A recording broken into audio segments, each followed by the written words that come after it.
Le raid devrait être obligatoire pour tout streamer et streameuse sur Twitch. Bonjour, c'est Max, streamer au code quotidien sur la chaîne Twitch Chicken House. Dans la dernière vidéo, je t'avais donné 5 raisons d'utiliser le programme intégré de Twitch. Et aujourd'hui, je vais t'expliquer pourquoi il faut impérativement raid à la fin de tes streams et surtout pas host. Comment faire un raid même sur mobile et les 7 erreurs à éviter. En tout cas, n'hésite pas à t'abonner et activer la cloche pour ne pas louper nos vidéos hebdomadaires. Ce serait bête de louper nos tutos en œuf d'or. N'hésite pas pour nous aider à lâcher un gros like sous la vidéo. Alors on peut se retrouver dans la situation où on coupe un live et on s'en bat un peu les œufs de ce qui se passe après, ou tout simplement on a peur d'offrir ses viewers à quelqu'un d'autre. Sauf qu'être sur une plateforme, ça veut dire qu'on dépend de la plateforme en question et qu'il y a certains codes à suivre. Car oui, on n'est pas tout seul. Puis déjà, par rapport aux préjugés du vol, on va vite casser cette idée reçue et tu vas surtout comprendre la différence entre les hosts et les raids, sans oublier comment héberger automatiquement. Car après avoir augmenté ta visibilité grâce à nos astuces TikTok et comment dernièrement optimiser ta chaîne avec par exemple les derniers tags aux plumes de la vidéo juste ici, il est temps maintenant de partager ton travail avec d'autres personnes et agrandir ta communauté. Alors déjà, qu'est-ce que c'est que le host ou l'hébergement en français? Quand tu passes en mode hot, c'est-à-dire que tu balances en fait le flux vidéo d'une chaîne que tu héberges à la place de ton flux vidéo à toi. Pour Twitch, ça peut permettre de rester en live et de faire découvrir à tes viewers et vieweuses une autre chaîne. En vrai, je te rassure, dans la pratique, personne l'utilise. C'est plutôt utilisé à la fin quand tu cuts un stream pour pouvoir amener ta communauté sur la chaîne de quelqu'un d'autre. Et là, du coup, tes viewers voient le flux vidéo d'une autre chaîne. Mais par contre, le chat reste encore le tien. Donc jusque-là, aucune différence. Par contre, si quelqu'un se pointe sur ta chaîne alors que tu héberges quelqu'un, voici à quoi ça ressemble. Donc tu as ton carrousel d'informations, comme ta bande-annonce ici, une des dernières rediffusions, et ensuite tu as le live de quelqu'un du coup que tu héberges, et ici tu as plus d'informations. Ça ressemble à peu près à la même chose sur mobile, c'est même limite mieux mis en avant. Et là en l'occurrence, tant que Babarbe ne termine pas son stream, il sera mis en avant sur ma chaîne. Donc quand tu fais un host à la fin de tes streams pour rediriger tes viewers, la chaîne hébergée sera constamment mise en avant si elle vient à cutter son stream. Et là ça peut être un hébergement automatique qui prend le relais, je t'explique ça juste après. Et juste une petite information concernant la monétisation avec les pubs notamment. Bon, si tu as regardé une de nos dernières vidéos, tu sais très bien que ça rapporte pas grand chose, sinon ça se passe juste ici. Et bien si la chaîne hébergée a une publicité, les personnes qui sont sur ta chaîne et qui regardent le stream hébergé verront aussi la publicité. Exactement comme le nombre de viewers, parce que oui, quand tu héberges une chaîne, ton nombre de spectateurs est additionné au nombre de spectateurs de la chaîne hébergée. Bien derrière, pour la pub, c'est aussi la personne hébergée qui reçoit les revenus. Et du coup, quelle est la différence avec le raid? Une différence minime qui change strictement tout. Donc quand tu viens à raid une chaîne, ton flux vidéo, comme le host, est remplacé par la chaîne que tu raides, ou que tu héberges, du coup, c'est la même chose pour ça. Par contre, derrière, avec le raid, toutes les personnes de ton chat sont transférées aussi sur le chat de la chaîne raidée. Je sais pas si ça se dit. Donc, pour être clair, c'est juste le flux vidéo qui est transféré, alors que raid, c'est le flux vidéo, mais aussi le chat. Donc, tu imagines bien qu'un raid est à privilégier à la fin d'un de tes streams, au lieu de couper sur un écran noir bien dégueulasse, parce que derrière, la conversion va être bien meilleure. Car déjà, tes viewers vont pouvoir discuter avec la personne, donc forcément, l'engagement sera meilleur. Et derrière, pourquoi pas claquer son follow. Avec petite info, les modérateurs de ta chaîne peuvent voir quand c'est ta chaîne qui reçoit un raid par rapport à un historique. Je te montre où ça se passe. Il faut que tu ailles dans le gestionnaire de stream, tu vas dans les paramètres de chat et dans Action, tu vas voir les raids récents. D'ailleurs, si tu veux tout savoir de comment recruter des modérateurs, ça juste dans cette vidéo. D'ailleurs, Twitch a officialisé 5 avantages de raid. Premièrement, tu renforces la cohésion avec ta communauté, puisque ta chaîne, finalement, elle reste toujours un minimum active. Tu n'es pas en live, car elle héberge quelqu'un d'autre. Tu mets en avant du contenu que tu aimes auprès de ta communauté, qui montre vraiment que tu es engagé sur la plateforme et que tu es prêt à l'entraide, ta communauté va forcément apprécier. Tu soutiens d'autres créateurs de contenu et qui te dit que plus tard que l'ascenseur ne sera pas renvoyé, sans oublier que derrière, ça peut faciliter les échanges et l'entraide justement. Et pour en revenir au travail d'équipe, n'hésite pas aussi à raid ton équipe pour renforcer justement ce sentiment d'équipe. Ça, on en parlera dans la vidéo de la semaine prochaine. Et dans l'onglet suivi, c'est-à-dire quand un compte Twitch va regarder un peu toutes les chaînes qui suivent, tu as un onglet dédié où ta chaîne sera encore mise en avant parce que tu héberges quelqu'un, alors que pourtant tu serais offline. Du coup, il serait peut-être temps de briser l'idée reçue qu'on va te piquer tes viewers si tu viens faire des raids, sans te donner les arguments officiels de Twitch. Si on pouvait te piquer des viewers, je vois pas l'intérêt de faire des feats entre streamers et streameuses. Mais place à la citation officielle de Twitch, faire héberger votre chaîne par vos pairs peut vous rapporter gros. En effet, si 10 d'entre eux hébergent votre chaîne automatiquement, vous devriez constater une augmentation d'environ 10% de la durée de visionnage. Ça a été mesuré par Twitch, c'est loin d'être négligeable. Donc clairement, petite info, c'est que si tu connais toi en tant que viewer aussi des streamers et des streameuses qui ne font pas de raid à la fin de leur stream,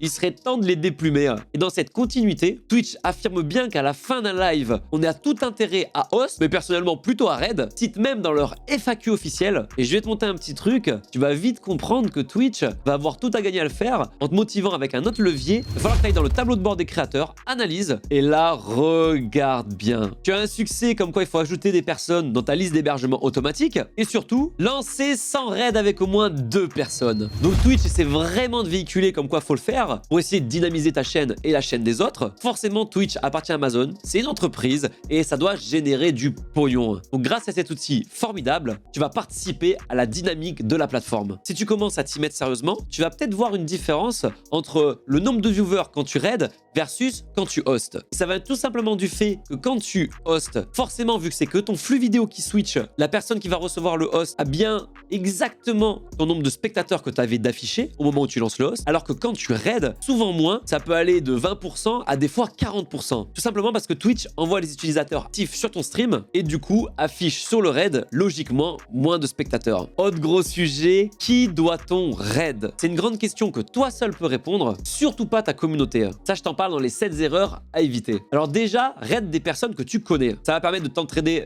entre streamers et streameuses. Et n'oublie pas, c'est pas parce que tu les as raid une ou deux fois que forcément tout le monde de ta commu les connaît. Donc n'hésite pas à le faire régulièrement. N'oublie pas très rarement de remercier les personnes les plus engagées parce que ce sont celles qui font vivre ton stream, que ce soit par leur activité ou leur engagement financier. Et leur envoyer un petit raid de ta part, ça fait super plaisir pour leur montrer que toi aussi tu peux les aider. Mais fais-le vraiment très rarement parce que sinon ça peut vite passer par du pay to win et ta communauté peut croire que derrière il faut payer pour avoir des raids. Et ça, c'est hyper toxique. Et forcément, quand tu commences à avoir une communauté, tu as des fois envie d'envoyer tes viewers sur une personne que tu apprécies énormément. Souvent, quelqu'un qui est très connu dans le Twitch game. Alors là, honnêtement, je l'ai déjà tenté l'expérience, oublie. Car des fois, certaines personnes n'en ont strictement rien à foutre. Pour l'avoir vécu, je peux te dire que ça te fout le seum. Ou alors, ces personnes-là qui sont à des centaines de spectateurs, qui avoisinent même le millier ou plus, sont déjà extrêmement naturellement mis en avant par Twitch. Ouvre simplement Twitch dans une navigation privée et tu verras, ce sont toujours les mêmes qui sont mis en avant. Malheureusement, c'est la même sur YouTube. Par contre, ne va pas croire qu'un raid de ta part chez quelqu'un de plus gros, entre guillemets, je parle juste là en nombre de spectateurs, il n'y a rien de dénigrant. Parce que si tu veux raid quelqu'un qui a 80 spectateurs alors que toi, t'en as que 8, finalement, c'est considérable. Car tu représentes quand même 10% d'augmentation de spectateurs. Et je peux te garantir, en ce moment, on tourne à peu près aux 120-130 spectateurs de moyenne. Et avoir quelqu'un qui nous raid avec 10-20, ça peut faire une différence. Et ça peut peut-être mieux te positionner sur Twitch. Ensuite, faut-il raid des inconnus? Alors franchement, ça peut être super cool pour faire des découvertes, aussi bien pour toi que pour tes viewers. Mais juste avant, petite astuce, va tester la personne pour voir si elle est réactive et dynamique. Sinon, passe ton chemin et va tester quelqu'un d'autre. Il y a tellement de personnes qui sont hyper engagées sur Twitch.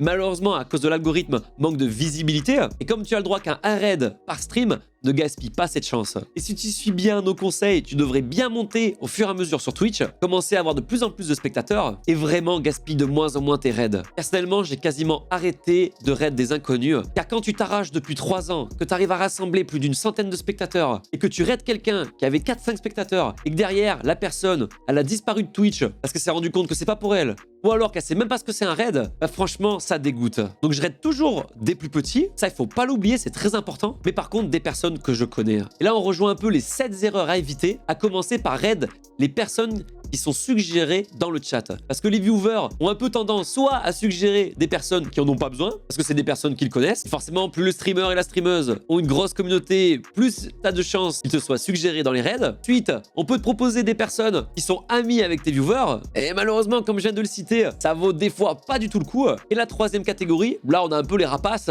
la traîtrise de la volaille, les personnes qui pensent qu'à leur bec et qui demandent si tu peux aller les raids. Et il y en a même qui sont prêts à passer en live juste pour ça. Deuxième erreur, quand tu raids, la différence avec un host, c'est qu'un host, quand tu vas l'activer, il se balance automatiquement pour tes viewers. Alors qu'un raid, tu as quelques secondes avant de l'activer. Mais dans tous les cas, oublie pas que le live n'est pas instantané. C'est-à-dire que les viewers qui sont sur certaines plateformes voient le live avec quelques secondes de décalage. Et souvent, quand tu es sur mobile, tu peux le voir jusqu'à 20 à 30 secondes de retard. Donc oublie pas de dire au revoir, prêt à setup ton raid ou ton host, mais plutôt le raid, de balancer ton outro et avec le pop-up de raid, une fois que tu l'as activé, de toute façon tu as 10 secondes avant de pouvoir le lancer, attends voir un peu plus, moi je te dis jusqu'à 30 secondes, et là t'envoies la sauce. Troisième erreur, le premier qui utilise ici un raid pour harceler quelqu'un, je le déplume. De toute façon il va être blacklist, ça prend très vite, hein, le monde de Twitch est petit, et surtout faut pas hésiter à le signaler, son compte sera suspendu à vie. C'est déjà arrivé que nous on ait des raids malsains, et d'ailleurs par rapport aux raids de bot, t'apprends juste ici comment ne pas en subir. Si tu viens recevoir un gros raid et que c'est le bordel dans ton chat, ne dégoûte pas les gens, alors n'hésite pas à passer en mode lent par exemple, mais surtout oublie pas de reposer un peu les bases de ta chaîne, les lignes de bonne conduite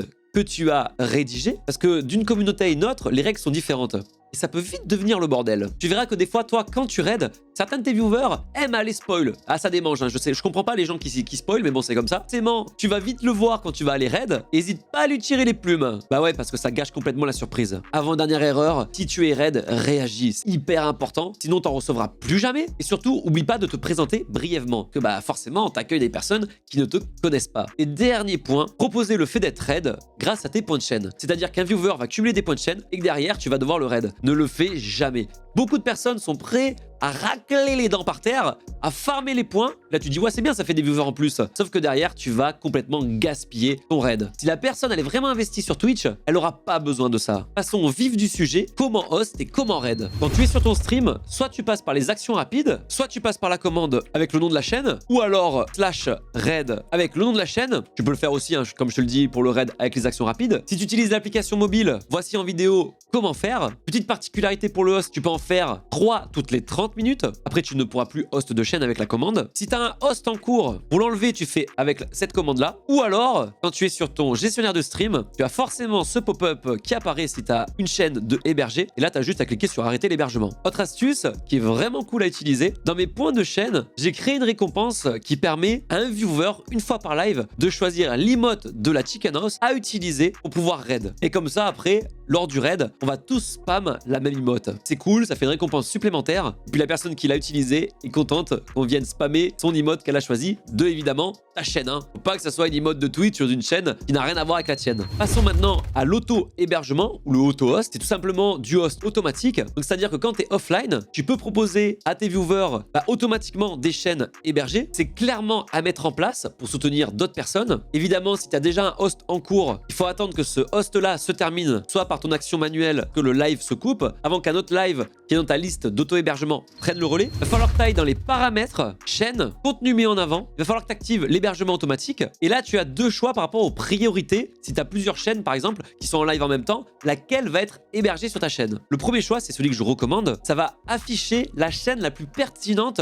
suivant le viewer qui débarque sur ta chaîne. C'est-à-dire que deux personnes de ta communauté différente vont débarquer au même moment sur ta chaîne alors que tu n'es pas en live. Il suffit que tu aies deux personnes qui sont dans tes auto-host stream, et ben Twitch va choisir la personne la plus pertinente. C'est très important pour moi. Je trouve ça très important parce que ça va permettre justement de dynamiser au mieux la plateforme avec les choix les plus pertinents. Et sinon, tu as le deuxième choix et là, c'est toi qui vas prioriser. Je vais t'apprendre du coup comment ajouter des chaînes et les prioriser. Il faut que tu ailles dans liste d'hébergement automatique et là, du coup, tu recherches une chaîne. Tu as juste à faire ajouter. Donc voici par exemple les personnes que j'héberge sur ma chaîne. Si tu as opté pour le choix d'une liste de priorités, tu as juste, tu vois, à déplacer la chaîne, à lâcher et voilà, tu changes la priorité comme ça. Et si tu veux supprimer quelqu'un, tu as juste à cliquer sur enlever. D'ailleurs, petit coup de promotion, mais si tu souhaites nous aider et que tu sais pas trop qui mettre dans cette liste-là, n'hésite pas à rajouter la Chicken House. En tout cas, j'espère que ça te sera bien utile et que tu as tout compris maintenant qu'il faut faire absolument des raids. Dis-moi d'ailleurs si tu as déjà débloqué le badge. N'hésite pas à venir nous faire un petit coucou. On est en live quotidiennement sur Twitch. Et à la semaine prochaine pour une nouvelle vidéo.